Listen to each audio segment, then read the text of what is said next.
Jadi rancangan peraturan daerah tentang kawasan perkotaan Jatinangor ini betul, ini adalah rancangan peraturan daerah yang lumayan pembahasannya memakan waktu yang relatif lama, sangat dinamis ya.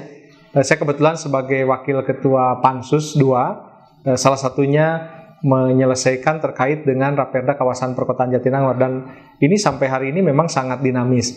Ada beberapa alasan kenapa Raperda ini sangat dinamis untuk dibahas dan ditetapkan. Yang pertama karena kan ini berkaitan dengan kedayagunaan dan kehasilgunaan dari Raperda ini.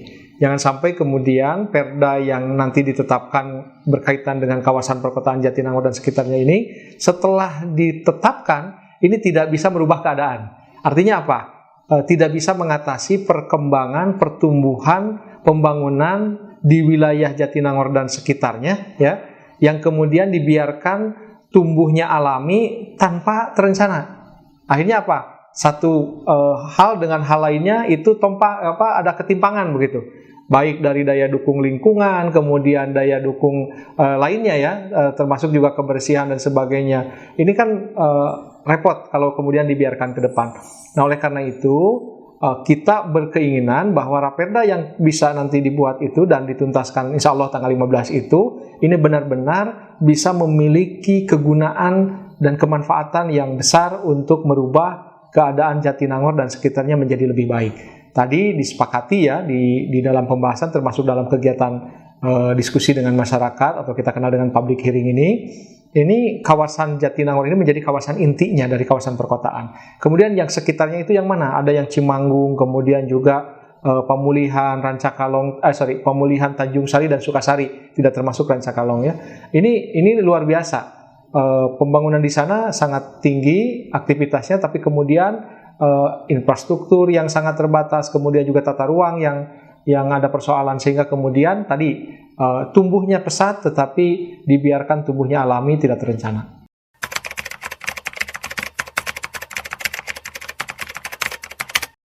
Ya, ini pertanyaan itu selalu terlontar dari hampir seluruh anggota Pansus ya, yang notabene adalah representasi dari fraksi yang ada di DPRD.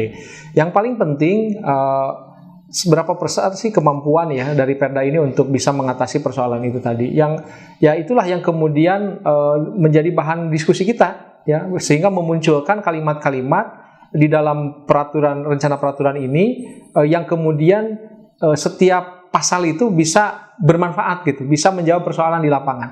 Nah, dalam Perda ini kan ada dua yang diatur yang secara prinsipnya ya, yang terkait dengan kawasannya, yang kedua pengelola kawasannya. Nah, kita setelah menentukan kawasan ini loh yang harus kemudian menjadi perhatian serius pemerintah daerah ya. Selain tentu kawasan-kawasan lain juga yang tidak termasuk di kawasan perkotaan juga penting ya. Tapi ini kalau dibiarkan ini tidak ditata dengan baik, tidak diatur dengan baik, maka ini akan menjadi persoalan besar ke depannya.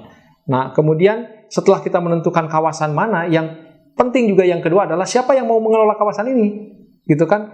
Kelola kawasan ini ada dua pilihannya. Bisa oleh pemerintah daerah itu sendiri, bisa oleh lembaga yang dibentuk oleh pemerintah daerah. Dan akhirnya setelah dinamis dialognya, berbagai pemahaman disampaikan pada saat diskusi di Pansus, kemudian akhirnya dikerucutkan, ya sudah, kita sepakat kawasan perkotaan ini dikelola oleh pemerintah daerah. Jadi apa? PR terbesarnya sekarang di pemerintah daerah dalam bentuk tim koordinasi. Pemerintah daerah itu kan sebenarnya memiliki segalanya begitu, ya. Memiliki segalanya untuk membangun, mengembangkan daerahnya. Nah, sekarang kita kasih beban tambahan lagi nih dengan Perda ini. Ayo dong, Raperdanya ya yang sedang disusun dan insya Allah menjadi Perda ini nanti ditetapkan. Maka setelah itu pemerintah daerah punya tantangan tersendiri, harus bisa menjalankan tadi, merubah keadaan yang sekarang, yang tadi sangat dalam dalam masukan dari masyarakat kan sangat banyak keluhan tuh. Infrastruktur yang kurang baik, kemudian fasilitas-fasilitas umum yang tidak memadai, padahal itu kan kawasan strategis begitu ya. Nah, oleh karena itu, atau penataan ruang, ada kawasan pendidikan, di sini ada kawasan industri, ini kan jadi persoalan. Nah, oleh karena itu maka kita berharap dengan dikelolanya perkotaan Jatinangor dan sekitarnya ini oleh pemerintah daerah, maka mau tidak mau pemerintah daerah ini menjadi punya perhatian serius begitu. Termasuk DPRD-nya ketika mau menganggarkan perencanaan anggaran, ingat tuh, untuk Jatinangor dan sekitarnya ini ada bedanya dong. Karena ini ada punya perdanya yang punya dasar-dasar pertimbangannya. Kenapa saya kemudian bisa diperdakan menjadi sebuah kawasan ini harus lebih besar, lebih perhatiannya harus lebih serius dan lebih sungguh-sungguh. Nah, pilihan pengelola ini diberikan kepada pemerintah daerah, saya pikir ini adalah pilihan tepat ya untuk sementara ini untuk tadi pemerintah daerah menambah tenaganya untuk memperhatikan Jatinangor dan sekitarnya lebih maksimal. Tim koordinasi itu nanti diatur rincinya oleh peraturan bupati. Ya, tapi dalam perkembangannya diskusi di Pansus juga tergambarkan komposisi tim koordinasi itu.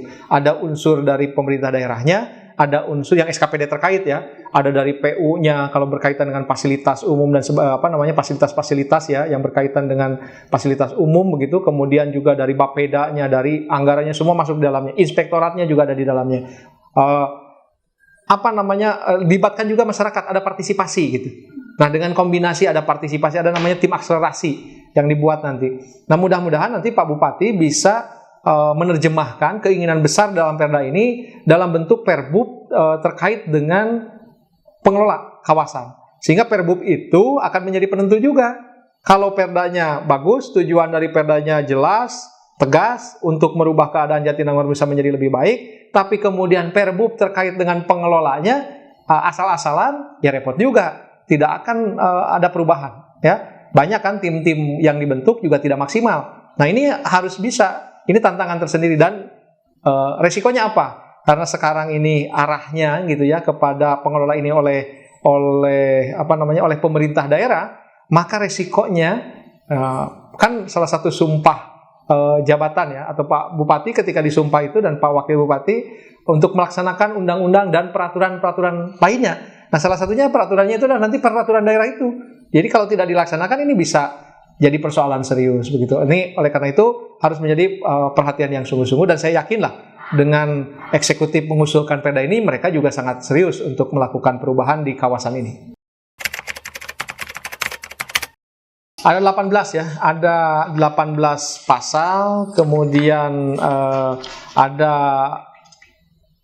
8 bab. Ya, ada 8 bab, sangat simpel lah, sangat simpel. Tapi sekali lagi, perda ini adalah menjadi pembeda.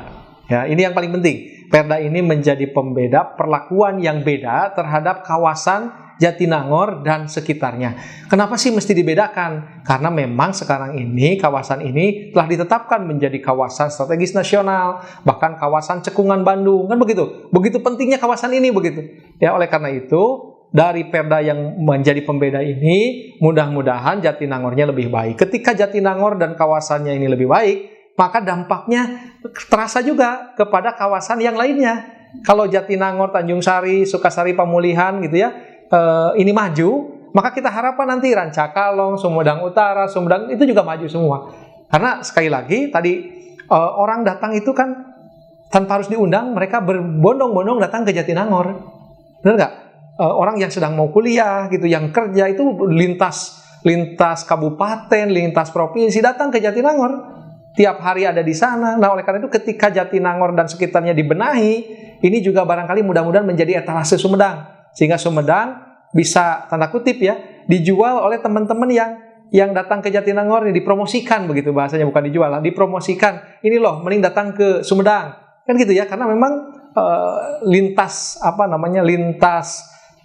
berbagai lah dari daerah gitu ya datang ke kawasan tersebut.